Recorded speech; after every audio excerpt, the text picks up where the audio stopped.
आदरणीय प्रधानमंत्री जी के दूरदर्शी नेतृत्व में आज भारत आयात प्रधान से निर्यात प्रधान राष्ट्र की ओर बढ़ रहा है।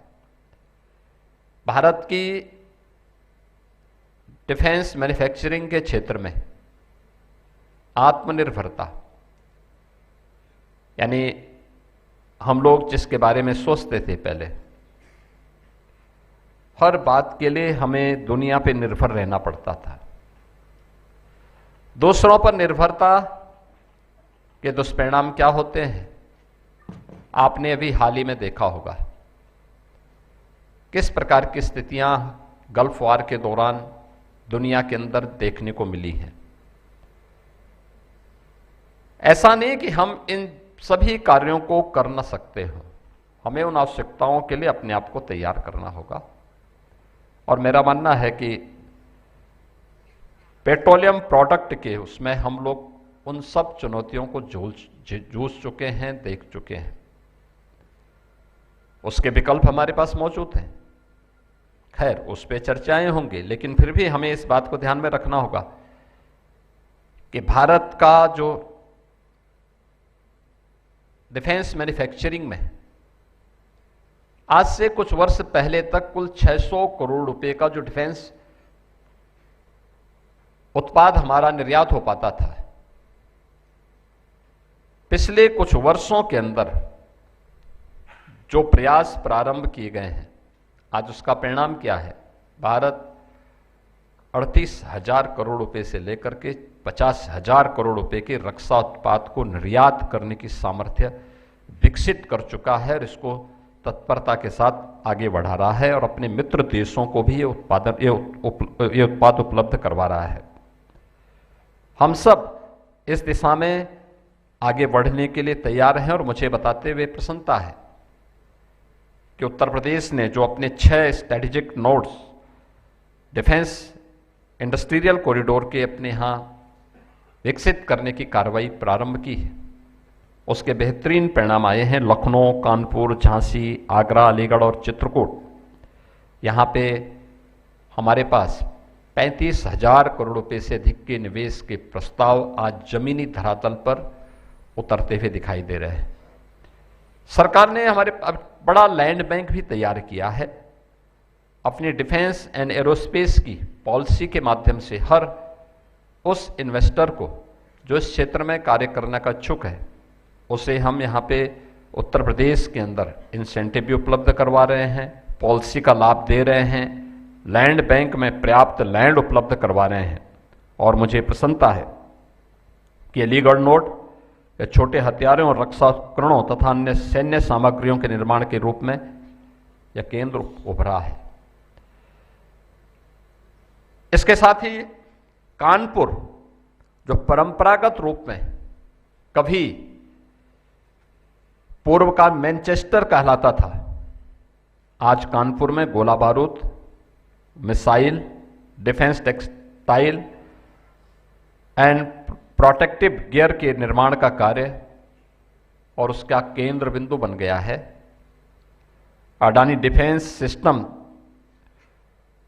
हमारी हिस्टोरिक ऑर्डिनेंस फैक्ट्री जैसे बड़े संस्थान आज कानपुर में हमारी सैन्य शक्ति को सुदृढ़ कर रहा है।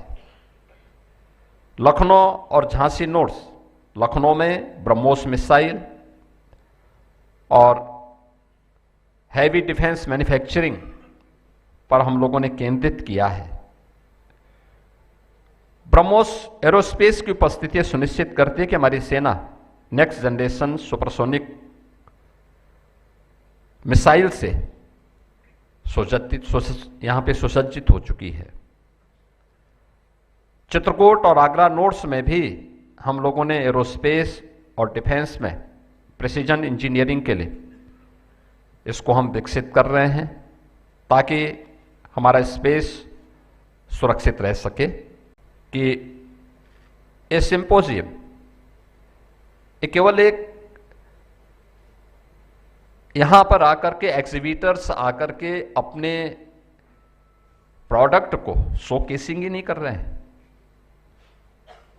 बल्कि एक दूसरे के नॉलेज को, जो आइडियाज को भी वहां पे शेयर करने में एक प्लेटफॉर्म का काम कर रहा है। और याद रखना, भारत, हमारी जो संस्कृति है वह तो हमें इसी बात को हमेशा प्रेरणा देती रही है, आनो भद्रा कर्तवो यंतो विश्वत, यानी ज्ञान जहां से भी आ सकता हो उसके लिए हमेशा द्वार खुला होना चाहिए। और ये सिंपोजियम उसी बात का को लेकर के हम सबको एक नया प्लेटफॉर्म उपलब्ध करा रहा है, जिसमें आइडियाज भी हैं, इनोवेशन भी है, और उसके इम्प्लीमेंटेशन के लिए भी यह एक प्लेटफॉर्म उपलब्ध करवाने के लिए आज यहां पर मजबूती के साथ कार्य कर रहा है। मुझे प्रसन्नता है कि पिछले कुछ समय से हम लोगों ने इस दिशा में जो प्रयास प्रारंभ किया है, आज उत्तर प्रदेश के अंदर 21,000 से अधिक स्टार्टअप्स अलग अलग सेक्टर में आज यहां पे स्थापित हुए हैं। इसमें एआई भी है, रोबोटिक भी है, ड्रोन भी है, सेमी कंडक्टर के क्षेत्र में भी है, डाटा सेंटर भी है, इलेक्ट्रिक व्हीकल मैन्युफैक्चरिंग में भी है। यह आज एक उत्तर प्रदेश को एक नई पहचान दिला रहा है। और मेरा मानना है कि सेफ्टी, टेक्नोलॉजी और ट्रस्ट के सशक्त संगम से आज उत्तर प्रदेश ने अपनी उस बीमारू राज्य से उभर करके आज भारत के ग्रोथ इंजन के रूप में अपनी एक नई पहचान बनाने में सफलता प्राप्त की है। और मैं आज के इस अवसर पर स्पष्ट कह देना चाहता हूं कि जो पहले दिन से हमारी सरकार का संकल्प रहा है कि हम जीरो टॉलरेंस की नीति अपनाएंगे अपराध और अव्यवस्था के प्रति, माफिया से कानून राज और उपद्रव से उत्सव किस यात्रा को तय करने के लिए। और आज यहां पर ये त्रिवेणी के संगम में हम लोगों को यहां पे डिफेंस मैन्युफैक्चरिंग से जुड़े हुए इस रक्षा त्रिवेणी संगम में नॉर्थ टेक सिंपोजियम के माध्यम से वह सब कुछ साकार होते हुए दिखाई दे रहा है। मध्य कमान और उत्तरी कमान के अधिकारियों से मैं आज के इस अवसर पर यही कहना चाहूंगा कि यूपी डिफेंस कॉरिडोर के उत्पाद जैसे तोप के गोले, स्वदेशी ड्रोन, बुलेट प्रूफ जैकेट और हमारे उन्नत संचार प्रणाली सैनिकों की क्षमता और सुरक्षा बढ़ाने के लिए ये बनाए जा रहे हैं। और इस पर हमें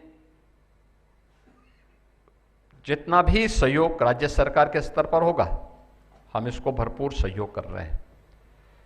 डिफेंस मैन्युफैक्चरिंग कॉरिडोर के लिए जो महत्वपूर्ण सपोर्ट चाहिए वह संजोग से उत्तर प्रदेश के अंदर मौजूद है। स्किल मैन पावर 56% जो वर्कफोर्स है यूपी के पास वह स्किल है, यंग है। वह स्किल मैन पावर के साथ साथ हमारे पास एमएसएमई का एक बेहतरीन बेस पहले से मौजूद है।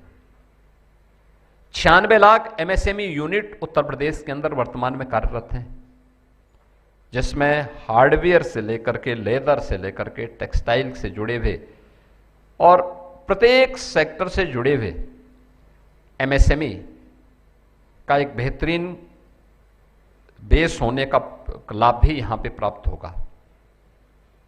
हमारे पास पहले से ही इन सभी 6 स्ट्रेटेजिक नोड्स पे उत्तर प्रदेश के पास पर्याप्त लैंड बैंक भी मौजूद है और उस लैंड बैंक के माध्यम से हम सब उत्तर प्रदेश को डिफेंस मैन्युफैक्चरिंग कॉरिडोर को स्किल, इनोवेशन और टेक्नोलॉजी से जोड़कर market ready and industry ready workforce भी उपलब्ध करवाने के लिए पूरी तत्परता के साथ कार्य कर रहे हैं।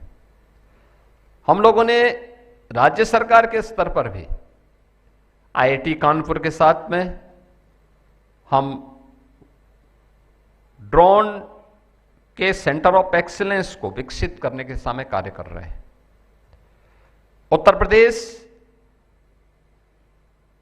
गवर्नमेंट का अपना स्टेट फॉरेंसिक इंस्टीट्यूट, इसमें भी हम लोगों ने इन सभी सेक्टर पर अपने कुछ नए सेंटर ऑफ एक्सीलेंस विकसित किए हैं, जिसको हम तेजी के साथ आगे बढ़ा रहे हैं। नोएडा सेक्टर या फिर अन्य जो हमारे स्ट्रेटेजिक नोड्स हैं, इन सभी में हम लोग डिफेंस मैन्युफैक्चरिंग कॉरिडोर के इस बेहतरीन इकोसिस्टम को आगे बढ़ाने में पूरी प्रभावी ढंग से कार्य करेंगे। आपके राज्य की खबरें, आपके शहर की खबरें सबसे पहले जानने के लिए देखते रहें अमर उजाला। चैनल को सब्सक्राइब जरूर कर लें और पाएं हर अपडेट।